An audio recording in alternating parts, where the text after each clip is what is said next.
you're gonna do this shit, you weird little slut. Now get on the fucking phone or call me back by the time I'm there, or you are going to fucking regret it. I promise you. I fucking promise you. I pray to God for you. I hope you see this.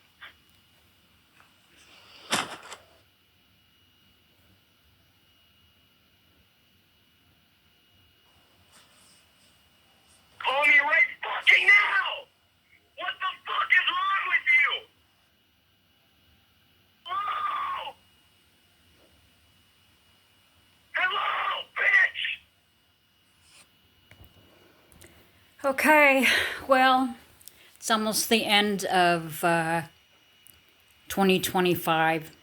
It's December 30th, Tuesday, 2025. This is 2 hours behind, so it's 1:30 in the afternoon, and I thought I'd do just a little bit of recap, catch up. I haven't did a video for at least a month, and I'm just constantly busy, tired, sick.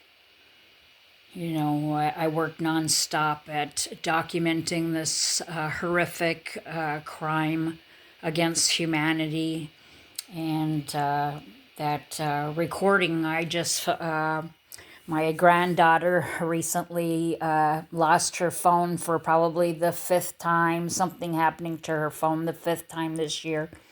And so I had to finagle to get some phone service put on an old phone. And so while I was waiting for her to pick up, the phone had a combination of my husband's it was an old phone my husband used, and I had her phone number transferred, and so it had some of her data on it and his, and I had noticed that there were a bunch of voicemails, and I was being nosy. I thought that maybe they were my spouse's, and they ended up being my granddaughter's, and she's 18 years old, and that's she's enduring the same playbook as myself and her mother, and it makes me just sick to listen to those messages on her voicemail, because these people have been in our lives manipulating and conspiring and destroying our lives since I was little. I believe that I was born into this modernized clandestine MKUltra, and and I can prove it. And so I'm going to give you an example. I'm just about ready to make some posts. I live in the state of Minnesota, and I'm going to try to do my best to not jump around and not make this very long, but with all the fraud and corruption that is being nationalized with Minnesota, I have been able to trace it all back to being a targeted individual, finding my entire family on the OFAC watch list. Actually, I think I'm going to start off by reading this important email. Let's see. Let me have 1 second to find it where to go. Okay. How it works. Max and Cybertorture. Copy and share to the world. What is cybertorture and how the UN addresses it? The United Nations has recognized cybertorture as a human rights issue that involves using advanced tech like direct energy weapons to cause harm, including implants, both physically and mentally.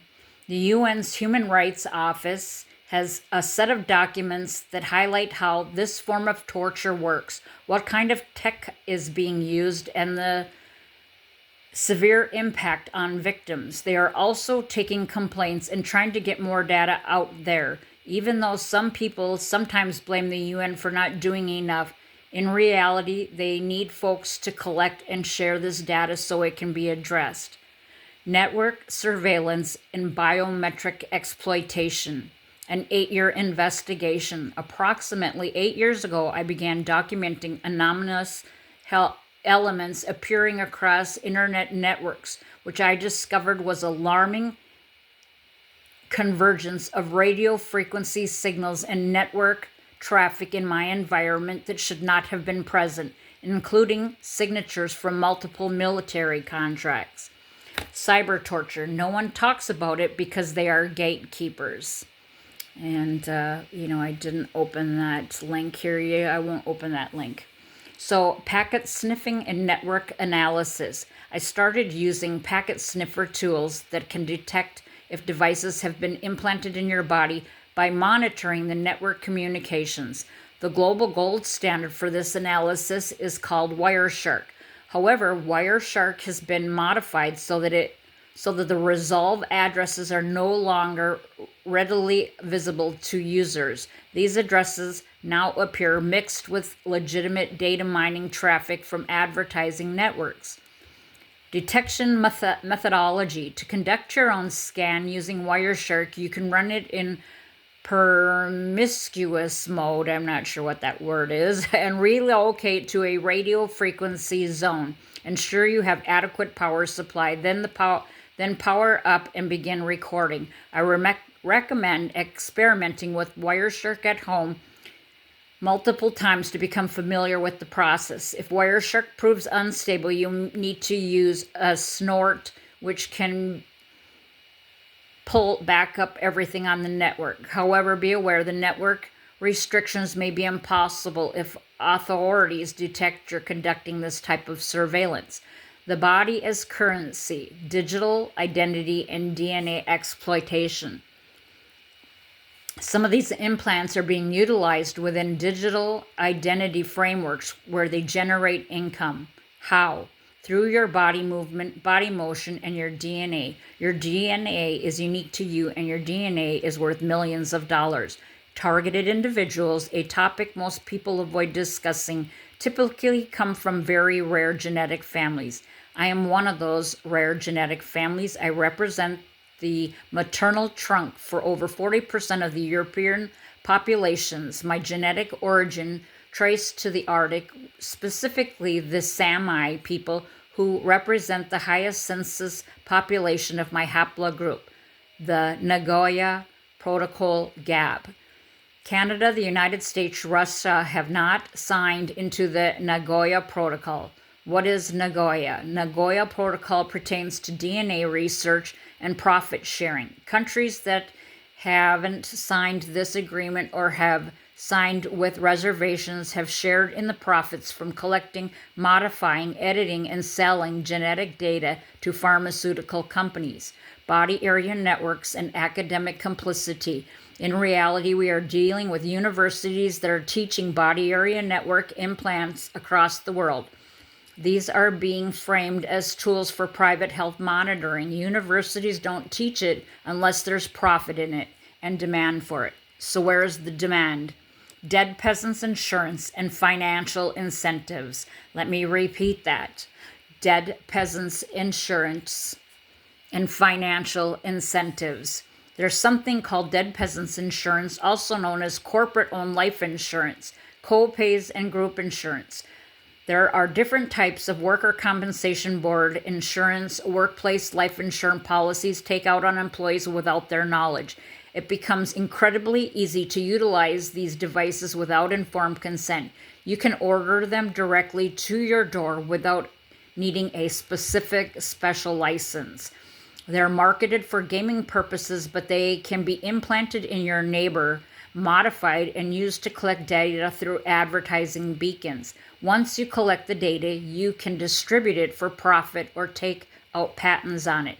Patents, profit, and soft kill operations. For the people with rare DNA who are being exploited, the real profits come from patents. The exploiters don't want you to share the patents or the data, so it is easier to engage in soft kill tactic missions, impairment through environmental swapping with technologies like infrasound, vibroacoustic disease, and Havana syndrome. Infrasound can cause vibroacoustic disease, overall body damage that can generate artificially. This is also known as Havana syndrome. Authorities decide to rebrand vibroacoustic disease as Havana syndrome and eliminate the cardiac testing protocol that would show thickening of the left ventricle wall of the heart. And there's much more. And then here is a list of medical devices and the owners. I've seen all of these. I was running Wireshark back when it was still liable. RFID tracking. And I'm going to post this on my X channel, Twitter X. Sensor and instrumentation. Why automotive Mac addresses appear in body area networks. Wireless body area networks, DNA data. Modern vehicles are no longer isolated machines. You know what, I'm not going to read all the rest of this, but I'm going to post it on, again, on my X channel. And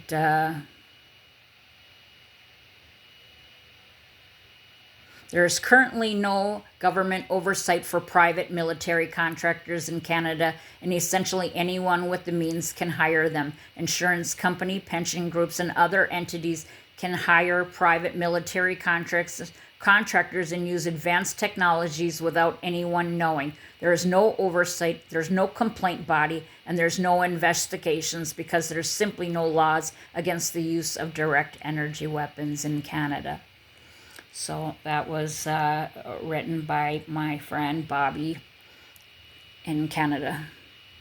So again, I'll just quickly try to just recap some of what's been happening this last month. You know, I'm actually feeling pretty rough. I'm just been getting just hammered with infrasound and radio frequency and you know, direct energy weapons. And here, this was just a collage that I put together today. This is what's happening in my environment today. You know, I have beacons coming in from all over the world. You know, these 4 are off the coast of Africa, which is the United States Space Force, the Royal Air Force Base off the coast of Africa, Essentia Island. You know, they come from private residences all over the world. You know, I've got the United Kingdom there, and I think that's St. Petersburg, Russia. And there's 6 coming from New Mexico Military Training Center.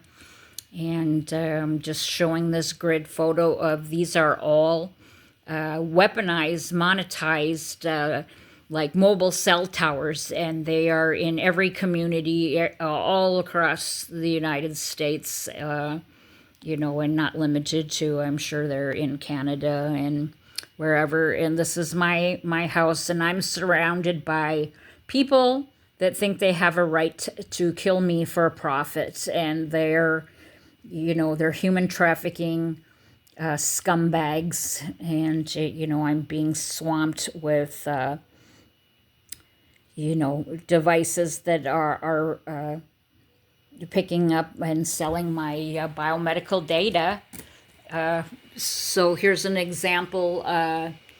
You know, I have a hot spot in my environment right there, and I was able to, okay, I'll just read it. On 12/29/25 at 4:38 p.m., hotspot A209, you know, intrudes my environment. It had 5 observations. I put it biohacks my non-consensual bioinformatic body data energy. It was sold to France, and it works in reverse to Beijing, China. No rule of law, so lucrative you can't trust a living soul. Family, friends, neighbors, leaders are all making bank on these slow kill profit missions. And, you know, this, I was able to put that MAC address in Shodan and show that it only had 1 global match in the whole wide world. And again, it went to France, and they use a masking system. So all of this data here is basically they're human code biohacking your information, and the reverse was Beijing. And, there's a lot going on Twitter right now regarding all of the fraud being exposed in Minnesota. And here I go, and the pictures don't show up very well, but, I showing that, I was hit with, whacked with direct energy weapons. They actually went all the way down by my rump. It's embarrassing to try to film and document. And then, this was, my arm in the middle of the night, and, all the radio frequency from these surrounding Wi-Fi networks and whatever intruding my environment. It has lethal levels of EMP, or electromagnetic radiation.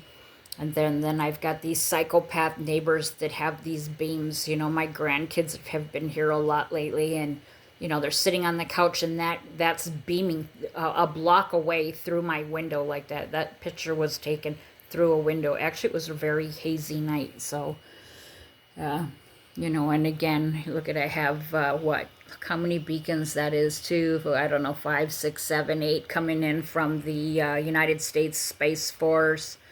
I think there was one over there by Jakarta, the New Mexico Military Training Center. And here's one coming from South Korea.